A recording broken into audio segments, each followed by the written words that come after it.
Maaga nga akong nagising para makabawi sa araw na aking nasayang. Ngayon ay araw nga ng linggo, dapat ang araw ng linggo ay araw ng aking pahinga. Pero eto ako, kailangan ko nga maglinis ng aking pinakamamahal na tahanan. Tuwing araw talaga ng Sabado ang araw ng aking paglilinis, ikaso nga lang ako ay binisita ng aking kaibigan ni si Juan, si Katamaran ba? Buti na lang talaga, sinipag nga ako ngayong araw at nagising nga ako bandang 2:30 ng hapon. Ang aga, 'di ba? Para sa akin, ito ay maaga pa dahil araw-araw, alas 3 ng madaling araw ako natutulog kahit pilitin ko mang matulog ng maaga, ayaw talaga ng aking mata at ng aking utak. Kaya minsan napapatanong na lang talaga ako sa aking sarili kung ako ay normal pa ba. Halos bilhin at laklakin ko na nga ang lahat ng sleeping pills, ayaw talagang tumalag.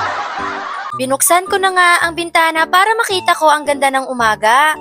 Hapon pala. Inayos ko na rin ang kumot namin magdadalawang taon na. At syempre, ayusin na rin natin ang una na puro laway na. Sana dalawin na ako ng aking kaibigan na si Sipag para naman sipagin na akong laban na ang mga ito. Ilang beses ko nga pinagpag ng paulit-ulit para naman matanggal ang 2 taong alikabok. Okay lang naman kahit 2 taon ko nang hindi nalalabahan. Ang mahalaga, mabango pa rin. Hindi naman nakikita ang dumi, diba?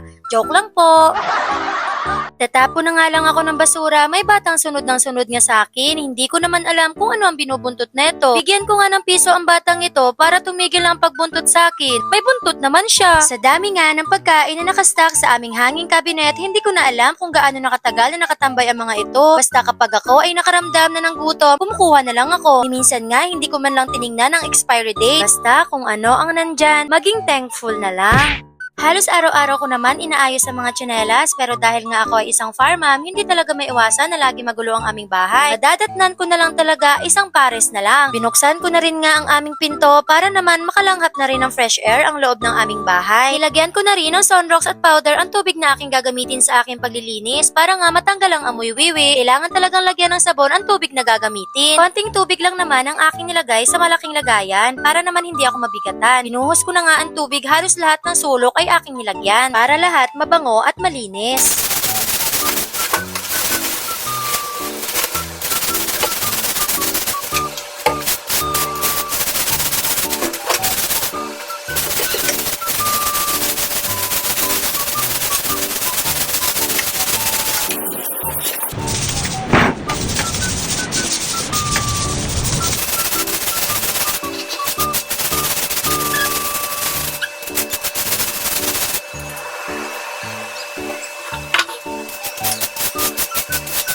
Pagkatapos ko ngang malagyan ng sabon at kuskusan ng floor, akin na munang inayos ang mga dapat labhan para makapag-proceed na rin ako to mop the floor.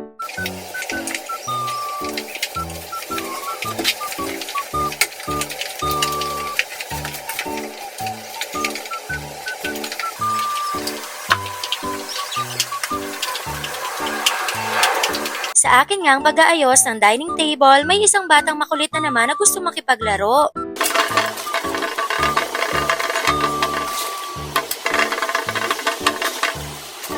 Ingatan ng susi, baka mawala. Tinapon ko na rin yung mga pagkain na hindi na pwedeng kainin. Hindi ko rin pwedeng ibigay sa aking mga doggies, baka sila ay mapano pa. Pagkatapos ko nga linisan ang floor, akin namang nilinisan ang aming comfort room. Kaya mabilis madumihan ang loob ng aming CR dahil ang mga tao dito sa bahay ang hilig ipasok ang mga tsinela sa loob.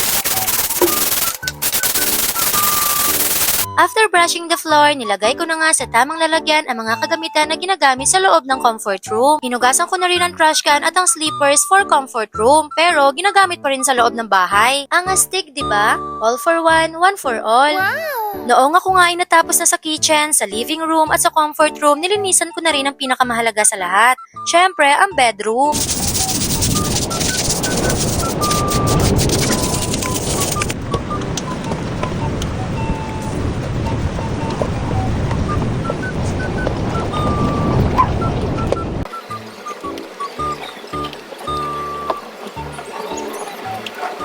Dahil natapos ko na rin ang bedroom, tatanggalin ko na rin ang cover ng sofa para malaban na rin. 2 weeks na kasing hindi nilalabhan. After 2 weeks ko talaga nilalaban ang kortina, kumot, bedsheets, cover at punda ng unan. Sinabay ko na lang din ang 3 tuwalya sa paglaban ng cover para hindi masayang powder dahil ang mahal na ng bilihin ngayon. Nakita ko rin na sira na pala ang lagayan ng wifi namin. Bibili pa sana ako ng bago kaso naisip ko, lilipat na rin pala kami ng bahay. So, no need ng palitan ng bago. Pinagsama-sama ko na rin ang lahat ng basura para maibaba at mailagay ko na sa na tamang lalagyan ng mga basura. Nagtapon lang naman ako ng basura pero yung mga anak ko kung makatahol, akala mo naman iiwan ko na sila.